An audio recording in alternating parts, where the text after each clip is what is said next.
and Barbara Lewis for their contributions. As one person, yeah. So you, Barbara, come on up, come on up, come on up, come on up. Come. I'm not coming to you guys. Come on up. Stand up and be acknowledged. Here you go.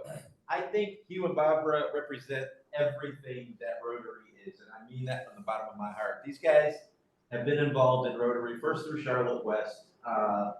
And they have just contributed so much to this club and to this community through their actions. I absolutely love them. They are doers. They just show up and they get stuff done. They do it in a very quiet and unassuming way. So we know it's from the heart, and we just can't say thank you enough for the contributions you all have made to not just our club and our district, but to the community and the lives that you impact every single day through your service as Rotarians, and also through your service as human beings. So we are grateful. Thank you.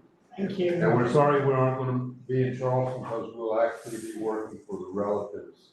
Cool. That's good. You got a really good reason for not being there. This is for you. That's our acknowledgement for you all to keep. This you get to hold on to for an entire year, because you guys also have the distinct opportunity to pick out next year's winner. Okay. Yeah, please. Joyce, are you guys? There you go. You can, yeah, if you can, yeah, once this one, that'll be great. Barb wants me to put paper. Now you know who is actually in charge of this. Thank you. Congratulations, guys. You want to put this back in? Yeah. Thanks, guys. Thank you all very much. You are so deserving. Kevin, you might as well stay up there because it's time for us to hear. Oh, yes, yes. I am, again, it's my privilege to introduce George Solomon. George he's an incredible Rotarian. He came here, literally hit the ground running when he was designated Global Grants Chair.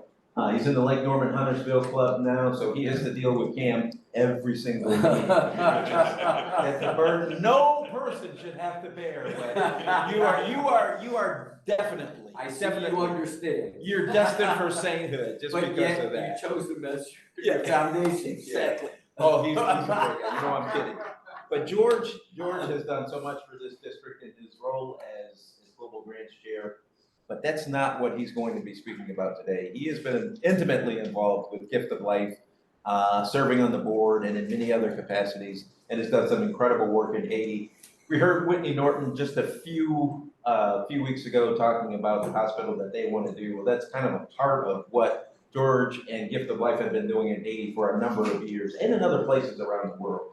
I think one of the things that resonated with me was at the foundation banquet when we had Rotary Foundation Director Drew Kessler stand up and talk about Gift of Life and the impact that it's had in his life. And that showed me that what George has been doing on the ground and as an administrator for Gift of Life is all the more important because it is definitely impacting lives. So if you have not read his bio in the Dilworth, please read it. It's replete with accomplishments, including Distinguished Rotarian and Service Above Self Award. Only a few folks get that. So we are just more than honored to have you here as our speaker today, George. Welcome. Well, thank you. It's my honor to be here today and speak with you today.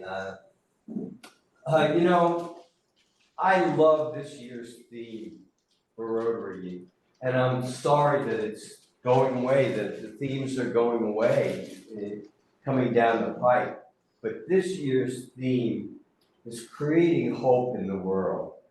And Gift of Life is just the ultimate of creating hope in the world. Let me cue up the video. I hope that this works. Let's hope it works. Let's do you here. Oh, no. Let me unmute me and we'll just. No, I just unmute. Yeah. I am Rob Rail, CEO of the Life International. We are a nonprofit organization with our mission to promote safety and I agree. Um, So I Let's don't- re, maybe if I mute this one.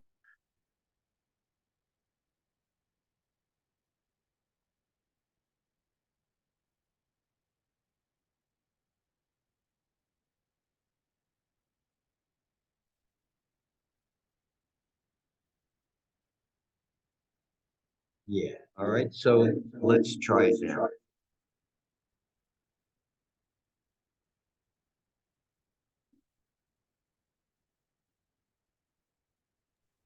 No, we're not hearing the sound.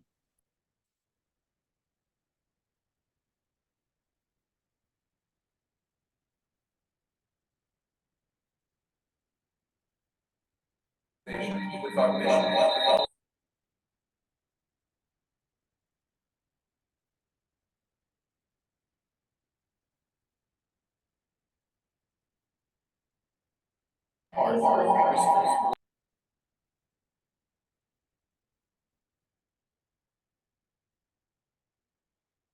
Want me to restart this? If we just.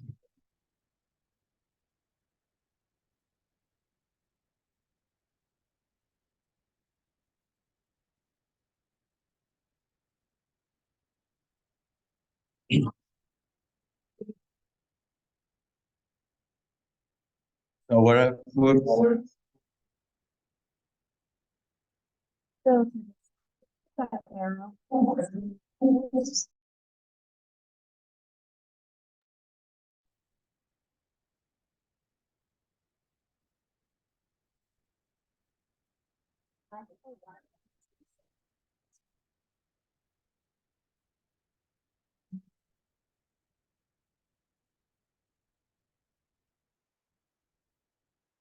Up there.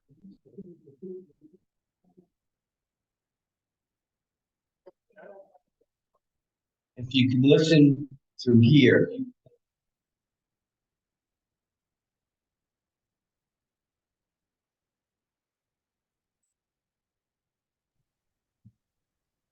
We're not hearing it online.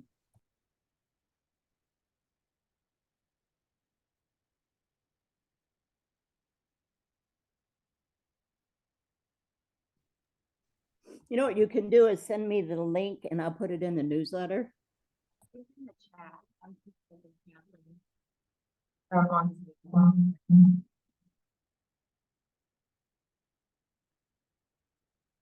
All right, if we all keep very quiet, you'll be able to hear it from mine. And I'll shut up so that that does. All right?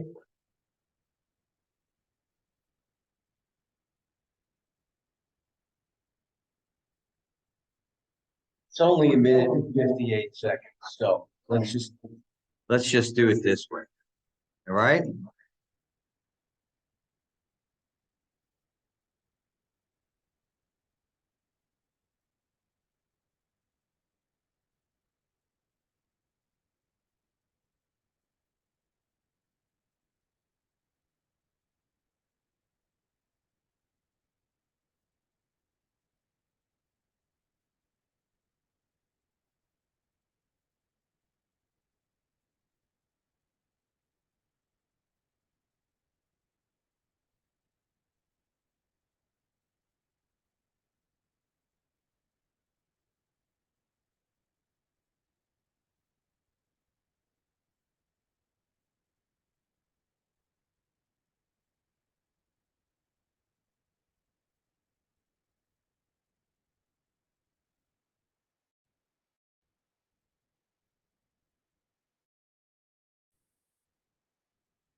here.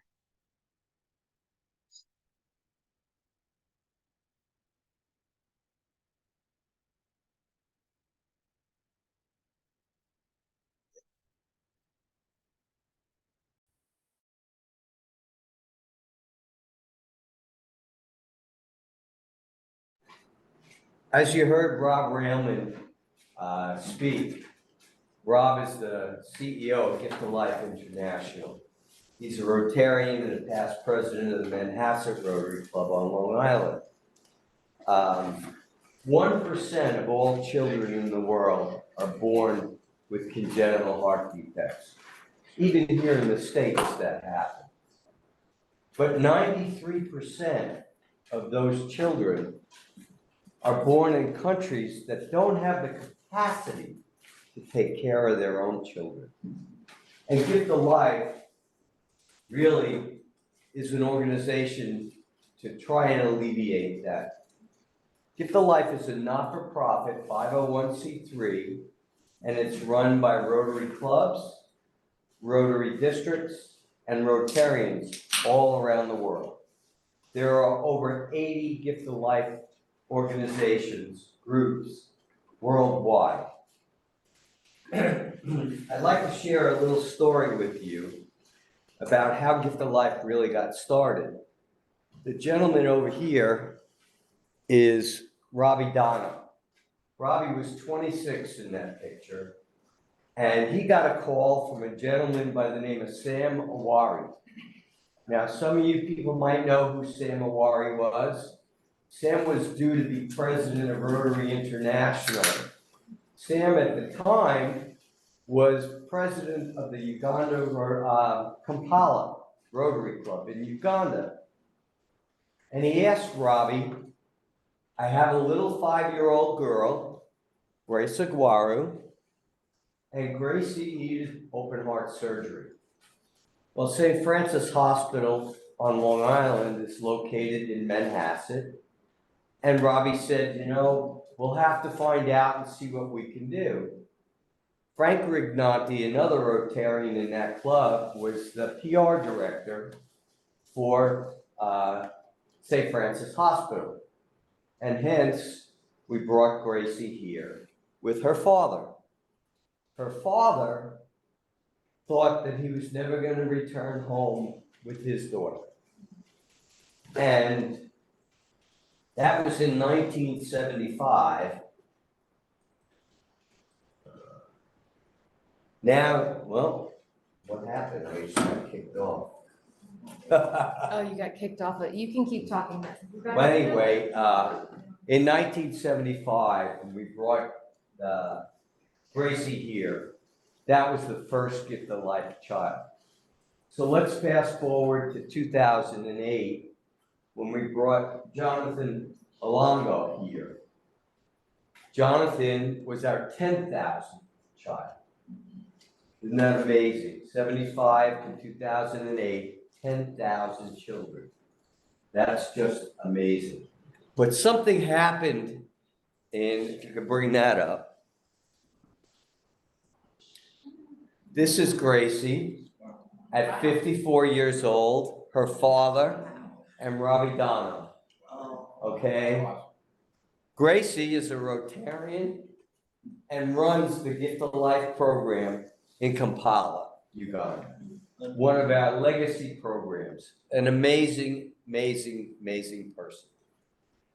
But let's go back to that 2008, because that was a turning point in Gift of Life's history.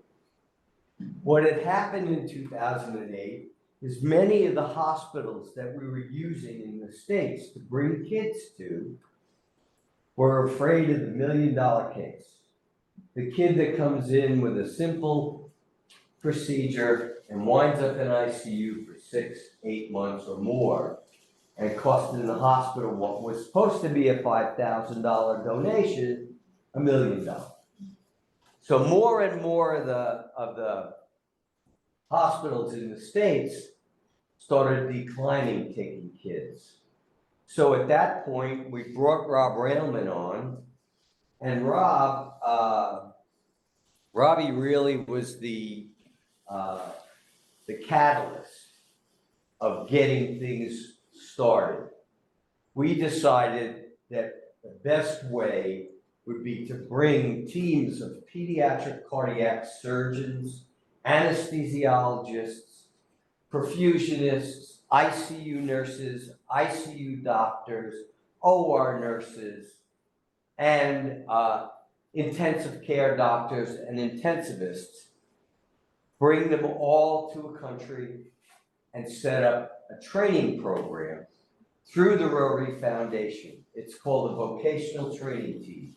Used to be the old GSE, but they now turned it around and now became a vocational training team where you take a specific vocation, and through Rotary Foundation and global grants, we can now bring a complete team in and train their staff on their own procedures. And we'll train probably 6, 7, 8 years, sometimes longer, until that program is sustainable and can walk away and do their own kids. Uganda is one of those programs that are now sustainable and doing their own kids on their own. Additionally, El Salvador is another sustainable program. We call them legacy programs.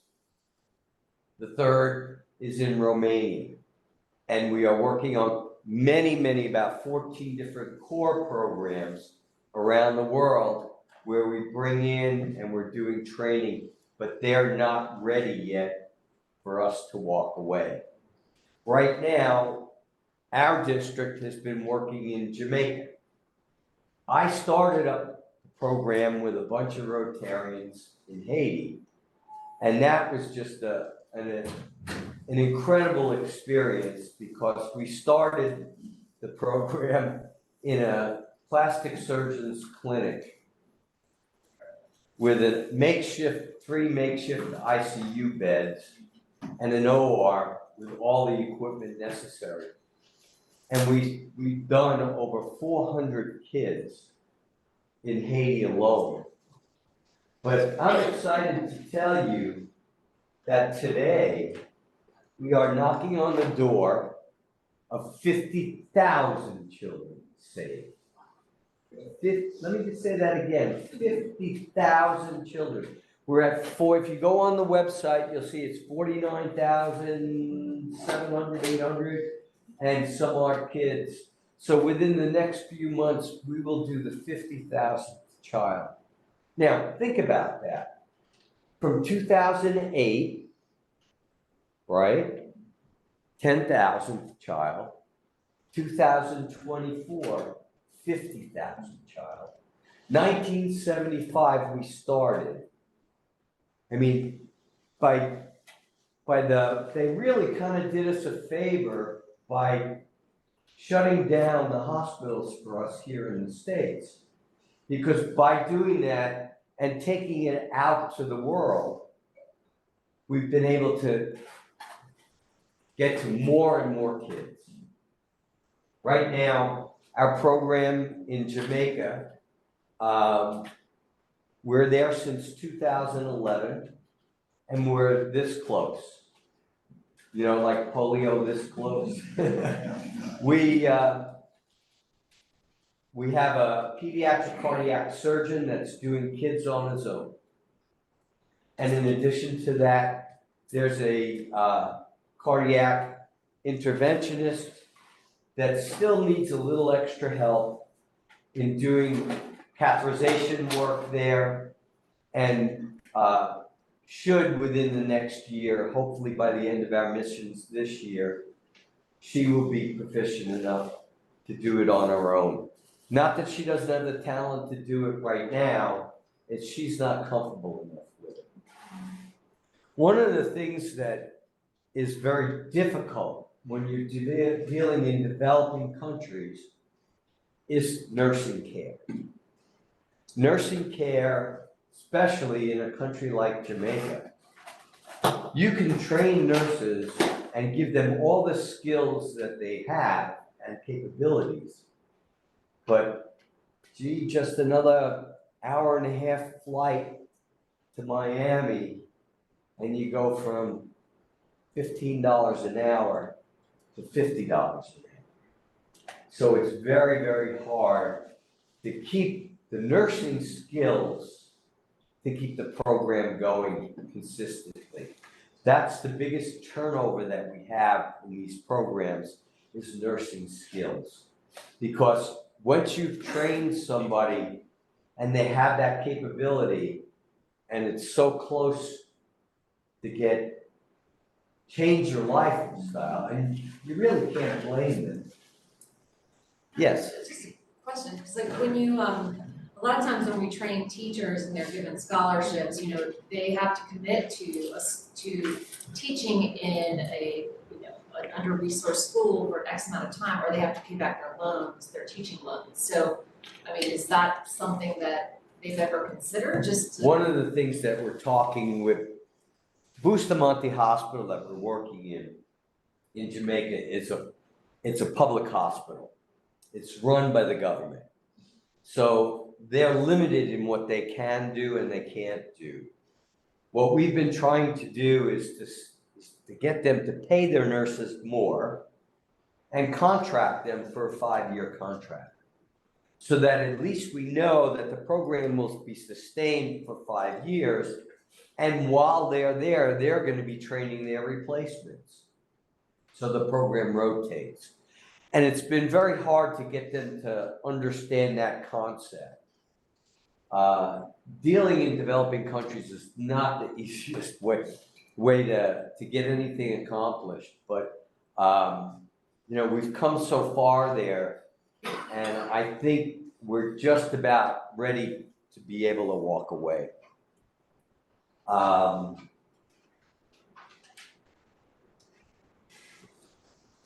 Let me just see if I can get this to run too. And new share. And let's go to this one. And this one. And this. Now, I think I have to unmute, but let's see. What I'd like to do is to introduce you. This has some background music, but it's not coming up, but that's okay. I'd like to introduce you to the 40 children's lives that we saved last year in Jamaica. I mean, look at those faces. I mean, it's totally amazing. When we did 3 missions there last year with a global grant worth $150,000. And we reached out in our district, we put district designated funds into the global grant, and the 3 clubs, Davidson, Lake Norman, and North Mac, raised about $40,000 last year for this global grant. The rest of the money was raised through the Gift of Life network of districts and around the world. And by the way, there are 80 plus Gift of Life networks around the world. They're in Egypt, they're in Israel, they're in India, they're in Bolivia, they're in Florida. What a cutie. Kendrick is my favorite, of course. Yeah, sure. But they're all over the States and all over the world as well. Do you have anything in the Israeli Gaza area? No. In Israel we do, Tel Aviv area. We have a hospital that we work in. Okay. But one of the things with children of this nature is that there's no guarantees when they come in.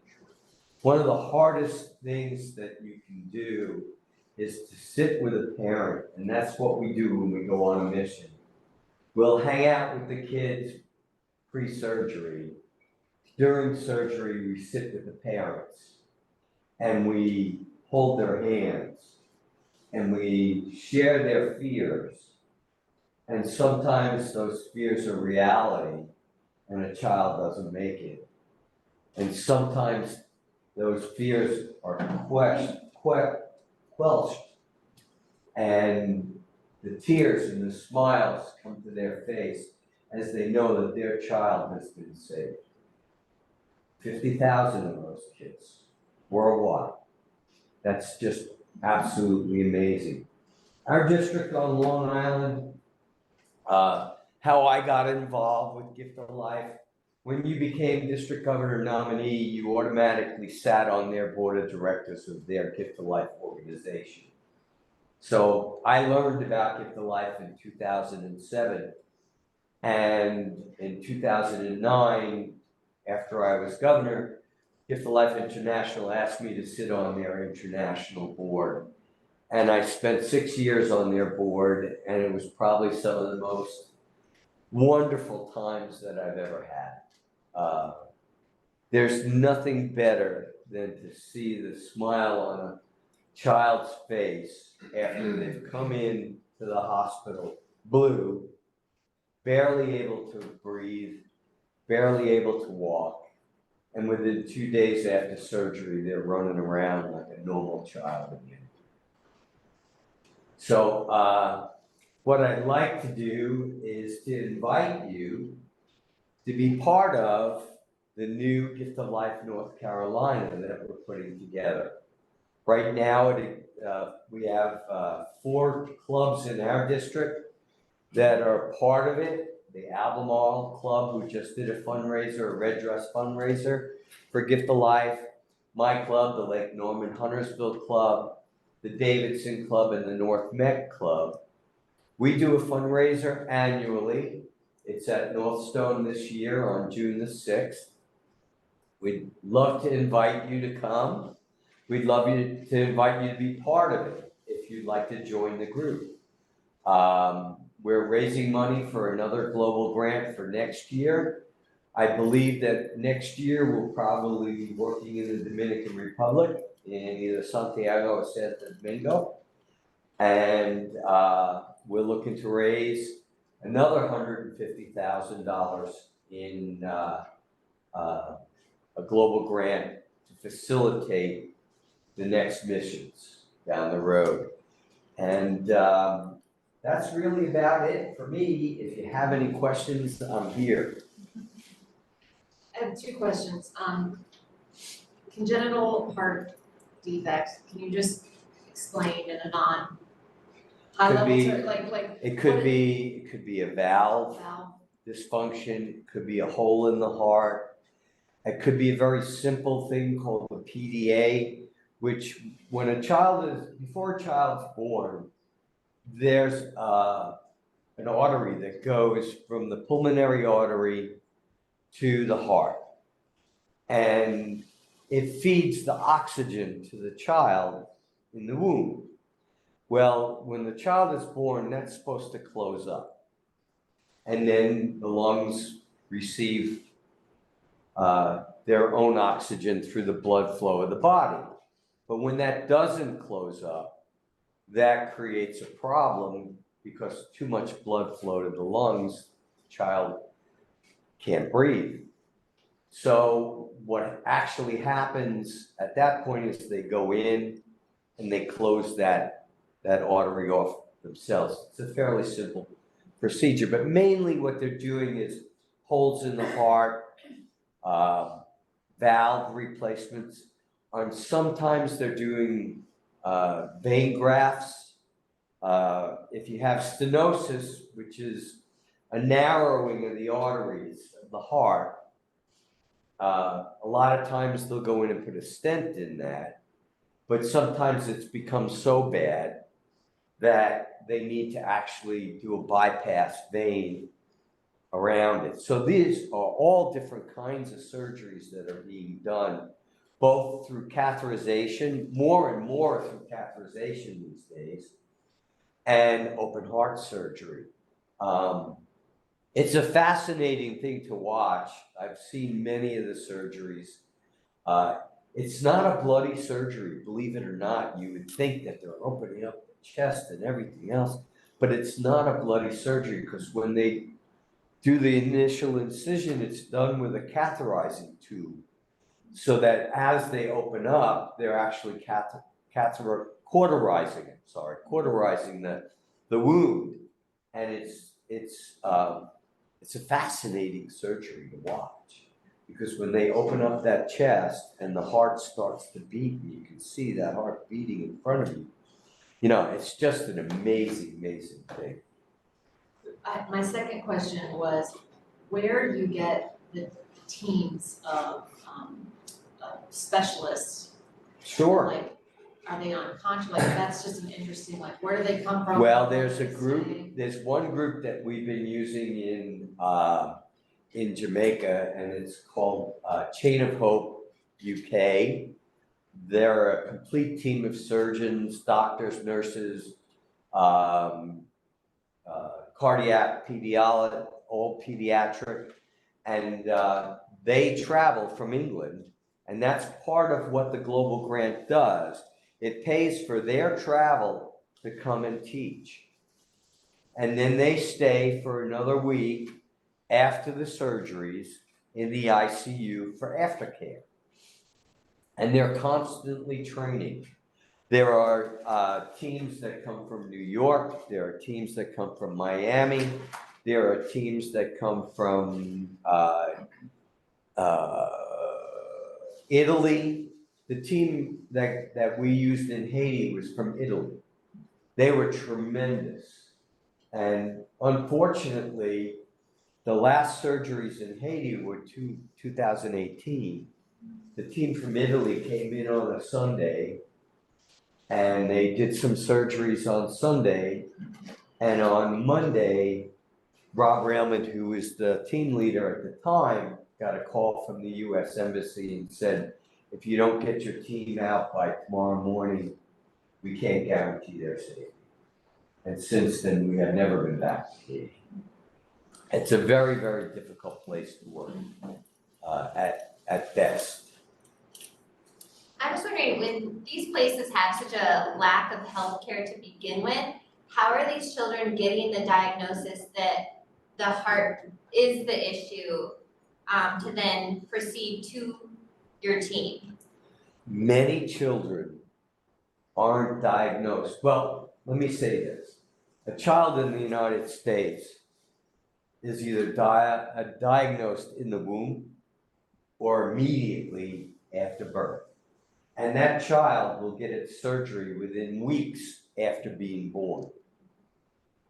The parents may not be able to afford it, and the hospital may chase them and put them in bankruptcy for the rest of their life to get their money, but that child will always be taken care of. That doesn't happen in a developing country. If you don't have the money to take care of it, you don't get your surgery. This is why this program is so important, not only because we're supplying the capability of the doctors, but we're also supplying the money and the supplies as well. A child in a developing country won't get diagnosed in most cases until they're 5 or 6 or 7, and maybe even at 13 or 14, when it's almost too late. So, and how does that happen? It's just most of the kids are not in the city center. There are hospitals that we work with in the city centers, in the capitals of most of these countries, that are set up, and most of them are set up better or as good as any hospital in the United States. So it's not like they don't have the capacity. They just don't have the training and the knowledge. And that's what we provide. We provide the training and the knowledge so that we can walk away someday and they can do children on their own, like our legacy programs in Uganda, in Romania, and in El Salvador. So that's really the process. It's the fact that most of those kids aren't diagnosed until later on in life because it's not realized. A lot of kids are born in hospitals in developing countries. They're born with midwives and at home. So that's the program itself. Two questions. Sure. One, kind of what she was asking, I think, so you have teams that come and go, fly in the Middle East, stay for a week and leave, but obviously you have some that are dedicated years to, you're talking about taking 7 years to train teams, or is it just a constant stream of different teams coming in? No, normally it's the same team of surgeons that come in and it's through a program, so there may be 4 or 5 different doctors and surgeons that come in and out that work in They the, rotate back and they forth. They're rotate not- back they and don't move forth. there and live For instance, in Jamaica, Gift of Life does usually 3 mission teams a year that we support. But Chain of Hope UK does a mission almost every month there. So out of those every other month, the 3 that we do are helping to get the rest of. So we're partnering with other organizations like Chain of Hope UK to bring a pediatric program on board. If we were only doing 3 missions a year, you couldn't sustain a program. That's why we need to partner with other organizations, and we So they're being do. trained by different people throughout the year. Exactly, As opposed to somebody, exactly. a missionary moving there. And it takes between 5 and 7 years to bring a pediatric cardiac surgeon to the point where they can do it on their own. And then my second question is, in a country like Jamaica, do they help countries surrounding them? So Haiti, for instance, could send a child to Jamaica. That's an excellent question, and one of the things that I spoke with the doctors and the nurses in Jamaica and asking them, once they're able and capable, would they want to be a circle of excellence in the Caribbean? And they said, absolutely. You can send kids from Haiti here, you can send kids from Trinidad here, you can send kids from Tobago, any of those countries that have a child in need. And we do, because what happens, Gift of Life International is sort of like a clearinghouse. We'll get a call, let's say, from Kenya, a Rotary group in Kenya. We have a kid that needs open heart surgery. So they'll send the records of the child. Then Gift of Life International will take those records and send them out to 40 different hospitals around the world. Because there's no program in Kenya, that child has to be moved. So we might send that child to India. We might send that child to Uganda. We might send that child to Israel or Egypt or to the States, depending. So we become the clearinghouse and we send those records out and find a place to place those children.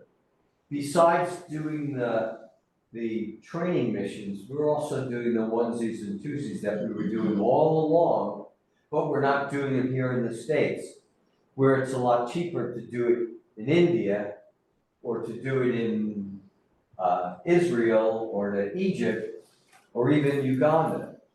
You know, in the States, a surgery like this costs minimally $50,000 to $100,000. In Jamaica, the cost on the surgery is $2,500.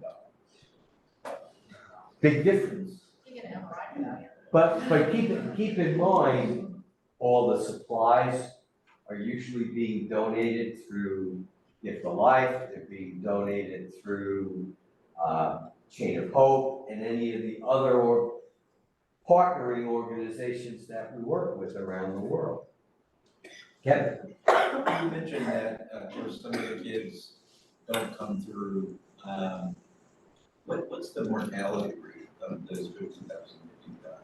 Right now, the mortality rate is 96% success rate. 96%. As you might have seen, the last child on this photograph said rest in peace, sweet angel. My last mission to Jamaica, I sat with, she was a 17-year-old girl. It was her third surgery. It was an extremely risky surgery. If she didn't have that surgery, she was gonna die. The mother and the child said, yes, let's try. And she made it through the surgery, but she got to ICU and she didn't make it overnight to ICU.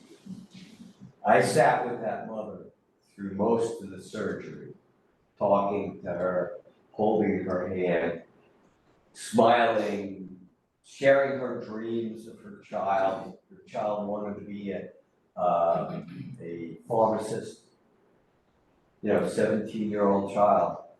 And I got the word when I was back at the hotel that night that she passed. And when I came in the next morning, I went looking for the mother. And I just hugged her and we cried together.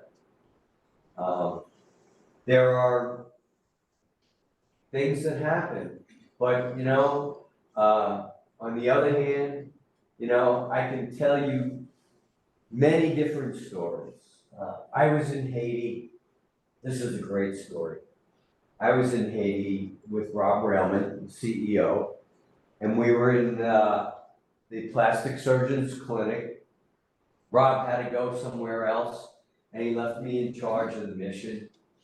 And the owner of the clinic, who is a plastic surgeon, and one of the French doctors who was there doing surgery, came over to me and said, we have a 40-year-old woman that needs mitral valve surgery. And we have the mitral valve.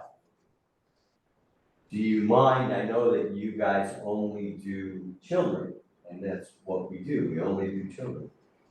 And I said to him, so in other words, you want me to play God today? I said, if you could save that woman's life, by all means, go save her life. Then 2 hours later, I went up to the OR, and I looked at the OR list, and I saw one of my kids was scratched off the OR, and the woman's name was put on the list, and I hit the ceiling. I grabbed the two of them and I said to them, what's going on? And they said, well, we had to make room for her. I said, no. You do her on your own time. My kids are gonna get my surgery. Well, we already told the family that their child wasn't gonna get surgery. I said, well, if my child doesn't get surgery, your woman doesn't get her surgery. So you get them on the line, you get them down here for pre-op tomorrow morning, and you make sure that she's scheduled back in her time. And they did. And the next morning, the mother in broken English came over to me and said, thank you for saving my child's life. How do you put a value to that? I've had so many wonderful experiences with this organization, and knowing that the spark behind it is Rotary. They talk about the power of one. One Rotarian with a good idea, a Robbie Dono with a good idea, led to 50,000 children being saved and more. So, what can I tell you? I've got a million stories like this I could tell. You have a question? Actually, do you mind, since you're here, Allison has had her little virtual hand. Oh, I'm sorry, Allison. Hello, Allison. We're at time right now, so if you question, like, once we kind of wrap. Do you have time Sure. to stay after both? Okay. Allison, you want to ask her a quick question and then we'll wrap our meeting? Yes, just a quick question. Well, more of a statement and then a question. So as most of you know, I'm from Jamaica. So I'm always grateful when there's an organization that goes to Jamaica and does good work there. So thank you for that. You're welcome. The Bustamante Children's Hospital is probably the only hospital there that focuses on children, but it only services a really small population of the children on that island. There are other, of course, he probably mentioned that it's in the capital of Kingston. And there are lots of children across the island in other parts of the island that will never get service at the Bustamante Children's Hospital just because of the capacity issues and everything. So do you guys do work in other parts of the island at other hospitals? What we do is we take referrals from the other hospitals to Bustamante. So it's not the kids it's not just kids from Kingston. We're taking kids that are an hour, 2 hours, 3 hours away from Bustamante and bringing them to Bustamante. We house the parents and we bring them for surgery as well. So yes, Bustamante is a small community, but it's an amazing, amazing hospital. The capacity that's there is as good as any hospital in the United States. Well, I got to tell you, the cardiac capacity there is as good as any hospital in the United States. Through the Rotary Foundation and the Shaggy Foundation and the Jamaican government and Gift of Life, we built a brand new pediatric cardiac wing, as well as a brand new OR and a brand new cath lab. So the quality of their OR and their cath lab is second to none. Right, that's because they get a lot of publicity. That particular hospital gets a lot of publicity, which is really good. I mean, which is really good. I just want people to understand that there are several other hospitals in Jamaica that don't come anywhere near the quality of service that this hospital is getting, Right, and the amount of publicity that this hospital gets. And Bustamante is not the best quality of hospital either when it comes to wards. I mean, when you see the children's ward, it makes you cry. But the ICU and the OR and the cath lab is second to none. And like I said, we do reach out all over the island. A lot of those kids are not from Jamaica. I mean, not from Kingston, right? Not from Kingston. They're from all over the island. Okay, all right. Thank you and appreciate the work you guys are doing. You're quite welcome. It's our pleasure. So if you don't mind staying just a little bit after I answer some of the additional questions. And thank you so much. And on behalf of the Dilworth Rotary, you get a grocery bag. And we have one more thing that we need you to do is to pull a winning ticket, and the group does not want you to pull David's ticket. Okay, can I pull my own? Sure. I don't know if it's legal, but he's got 10 tickets in here too. Do we trust the past district government? Well, only if he says he wants the kitty to go to different life. There you go. I'll do that. How's that? Okay, there you go. Go ahead, George. Only one. I think he put something on his certificate. There we go. The last three numbers.